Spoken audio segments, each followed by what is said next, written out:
Surya sir அதுக்கு date மாத்திட்டே இருக்கிறதுக்கு பேசாம ஓடிடில விட்டுடலாம் என்ன கேட்டீங்கன்னா கங்குவா. ஏன்னா வீட்டுல இருந்தே பார்ப்பாங்க, மகிழ்ச்சியா பார்ப்பாங்க. சூப்பர் ஸ்டார் இல்ல சார், நீங்க குளோபல் ஸ்டார் சிவா இருக்காரு இல்லையா, அவர் விட்டா கூட சூர்யா சார் வர மாட்டேங்கிறாரு. ஏன்னா அவர் எப்பவுமே தனியா தான் விடுறாங்க, அது ஏன்னு தெரிய மாட்டேங்குது சார் ஆக்சுவலி.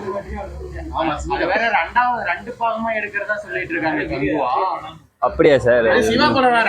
சிவா சார் இப்போ உங்களுக்கு சிறுத்தை சிவா சார் பத்தி நான் சொல்லவே தேவையில்ல. அஜித் சார் ஃபேன்ஸ்கிட்ட கேளுங்க, பாவம் அவங்களோட மன உளைச்சல் நீங்க அவங்ககிட்ட தெரிஞ்சுப்பீங்க. இப்போ அடுத்து வந்து அந்த லிஸ்ட்ல நம்ம சூர்யா சார் வர போறாரு. பாவம் அல்ல அக்கடான்ட்டு வந்து அவர் ஓடிடியில விட்டுட்டு ஹிட் ஆகிட்டு இருந்துச்சு, அவரை கூட்டு ரிலீஸ் பண்றாங்க. என்ன தெரியாது ப்ரோ, பேன் இண்டியன் நீங்க சொல்லி தான் தெரியும், எனக்கு ஒன்றும் தெரியாது. வருத்தம் ப்ரோ, பட் காம்படிஷன் வந்தப்போ ஒட்டுக்கா விட்டுருக்கலாம், ஏன் அவர் பின் வாங்குறாருன்னு தெரியல sir. Siruthai Siva sir comeback கொடுப்பாருன்னு நினைக்கிறீங்களா? அது கொஞ்சம் டவுட் தான் சார். விவேகம் மாதிரி ஆகாது, வீடியோ கேம் மாதிரி ஆகும். சொல்லுங்க என்ன சார்? சார் அவருக்கு கமர்ஷியல் மூவியே செட் ஆக மாட்டேங்குது. எதற்கும் துணிந்தவன் பாத்தீங்களா இல்லையா சார்? இது ஹிஸ்டாரிக்கல் ஏதோ புதுசா ட்ரை பண்ணியிருக்காரு, என்னமோ தெரில. ஓகே பார்க்கலாம் சார். எப்படி இதுல கார்த்திக் சார் வர வராருன்னு நினைக்கிறேன் கிளைமேக்ஸ்ல. ஒருவேளை அவருக்காக வேணா, ஒருவேளை கார்த்திக் சாருக்காக படத்துக்கு போவாங்கன்னு நினைக்கிறேன். இது சூர்யாவே ஒரு ப்ரொடக்ஷன் வச்சிருக்காரு சார், 2D. அதே அது வச்சு அவரே பண்ணலாமே சார். எவ்வளவு சார் பட்ஜெட்?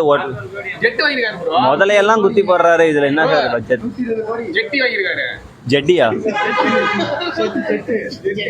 ஜெட்டா? ஆமா சார், இப்ப புதுசா ஏதோ ஜெட்டெல்லாம் வாங்கியிருக்காரு சார். என்ன கேட்டிங்கன்னா சூர்யா விடுங்க, இப்போ விஜய் சாரை பார்த்துக்கோங்க. 3-4 மாதத்துக்கு முன்னாடியே அறிவிச்சிட்டாங்க செப்டம்பர் 5 தான் நாங்கள் வருவோன்னு. இது வரைக்கும் டேட்டும் மாற்றல. யார் வேணால் வாங்க. அர்ச்சனா நீங்கள் பார்த்தீங்க, நான் எங்கள் யாரையும் வர சொல்லலை, எங்கள் படம் வருதுன்னு எவ்வளோ கட்ஸாக சொல்கிறாங்க. ஏன் மற்ற ஆக்ட்ரஸ் அந்த மாதிரி சொல்ல மாட்டேங்கிறாங்க? அதுவும் சூர்யா சார் ஏன் இந்த மாதிரி டேட் ஒவ்வொரு நாள் ஒவ்வொரு மாதிரி டேட் விடுறாங்க? பிரியாணிக்கும் அது வேணா கரெக்டு தான் சார். தளபதி எப்போவுமே பிரியாணி தான் சார். அதுக்கு நம்ம சூர்யாவை தக்காளி சோறுன்னு சொல்ல முடியாது, ஏன்னா அவரும் நல்ல ஆக்டர் தான், நடிப்பின் நாயகன்னு சொல்கிறாங்க. ரஜினி சார் அவரோட வருது தெரிஞ்சு தானே சூர்யா சாரே தள்ளி போகிறாரு படம். ஓடாதுன்னு தான் படம். தனியாக கூட விட்டால், கிளாஷ் விட்டால் ஓடாது. இப்போது அவர் சிங்கிளாக விட்டால் இப்போ நம்மளை மாதிரி போர் அடிக்கும், இன்னைக்கு லீவு அப்படி போகலான்னு சொல்லி அந்த மாதிரி தனியாக வர்றான்னு நினைக்கிறேன்.